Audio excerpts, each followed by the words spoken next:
Hi, Mark and Melody in the kitchen again, and today we're doing something a little fun, a little easy. I don't know where you come up with these recipes, but this has got to be one of the best recipes I've ever seen Melody do. You know what though? To be honest with you, I was coming home from a seminar, I had been gone months, I was on the road, and my youngest son said, Mom, we're so hungry for pesto pasta, would you make us some? And I did.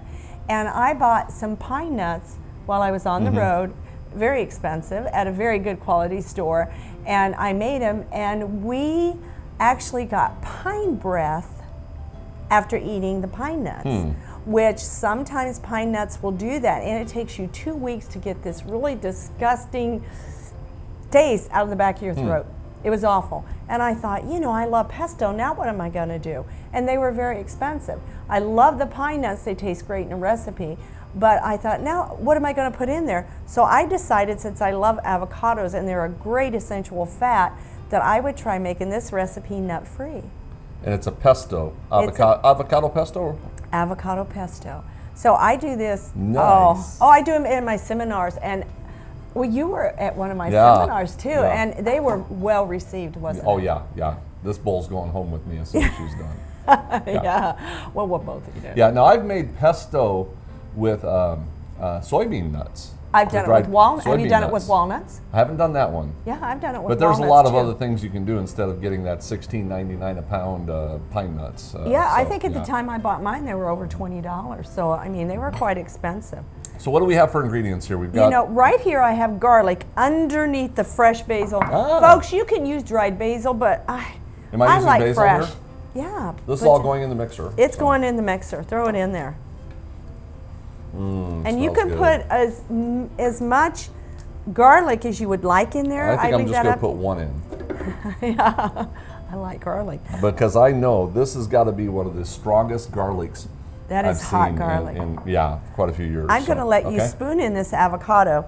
And then if you want salt, if you're on a salt restricted diet, don't put the salt in. I like the real salt. It looks kind of dirty if you could see that. So we've got some salt here that's got like little flakes of earth in it, but they're minerals, and that's why it's better for you if you're going to eat this kind of salt. And if you can get the pits out of there. I will get the pits out, and I've also got fresh lemon juice.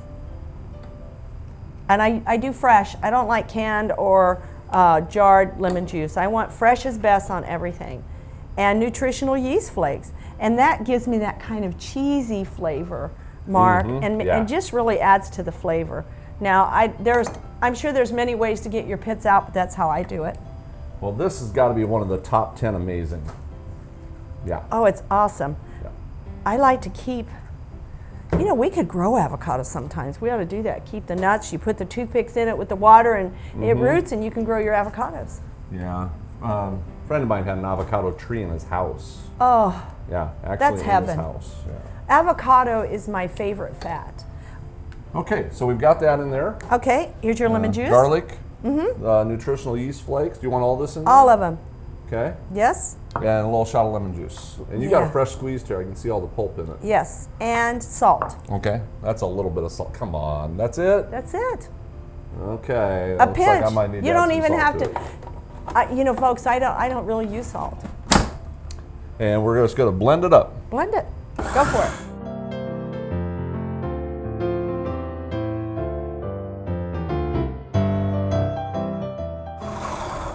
What do you think? Is that Ooh, it? that was a hard one.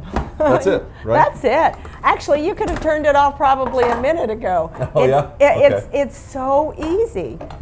You can chop it all and mash it up if you want to. I just dump it all in the food processor, and it works great. Okay. Oh, you can smell the Smell the basil and the garlic. Isn't that wonderful? That smells great. Okay. Now we had 4 avocados here, and 1 garlic. You could put more in. That was a strong garlic. That's why we used just 1, because I like a lot of garlic, and so does Mark. That was really but it was kind of like a hot one.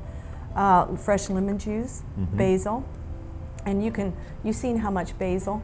You know, Mark and I, either one of us really have recipes. We make them for you guys, but we don't. We just dump and pour everything. So it's hard for us to measure. Yeah, I do a lot of that too. Beautiful. Look at that. How beautiful. You could garnish it if you want to with a little basil. Did you bring your crackers to char? There's a little basil leaf. Oh, it's perfect. Oh yeah, I got my A little bit crackers of diced tomatoes on the top of it. Now you get to try it. Now, does it really need salt? Really, it doesn't with the lemon. No. It's It perfect. really doesn't. Oh, he's so bad. He's so bad. Anyway, look, we didn't use oil. We didn't use nuts. So if somebody has a diet which they're restricted from nuts because of allergies, they can still have their pesto, where in the past they thought they couldn't have pesto because of the nuts. It's absolutely perfect. Perfect. It is. It's great. Love So it. that easy to cook healthy at home. Oh, and I use it for so many things too. I don't use it just for pesto. Yeah. I mean, for the pasta with pesto, I use it on many things. Spreads, I sure do. sandwiches, Sandwiches. toast in the morning. Toast. I do it for a lot of things. Yeah. Even without the basil, you can do Sure you can. avocado spreads. Now, you know. now, when it comes to storage, if you've got extra, you know, avocados, whenever it hits air, it starts to break down the color a little bit Right, right. on the avocado. And I usually put a little lime juice over the top of it, put my saran wrap right over top. Airtight. Airtight. Get And the oxygen. even it, yeah, because whenever it does that the next day and I touched it, that means I have to eat it. The next day, if I want to serve, if it's got just a little brown on top, it's still okay. Yeah. There's just give nothing it a wrong stir. with it. Give it a little bit of stir and keep eating. Or we can do it the way we do it down in Vegas. What? Yes, people do that. They claim that putting the seed in there helps to keep it green. Helps keep it green. So that easy. Cooking healthy at home with Mark and Melody, and we will see you next time in the kitchen.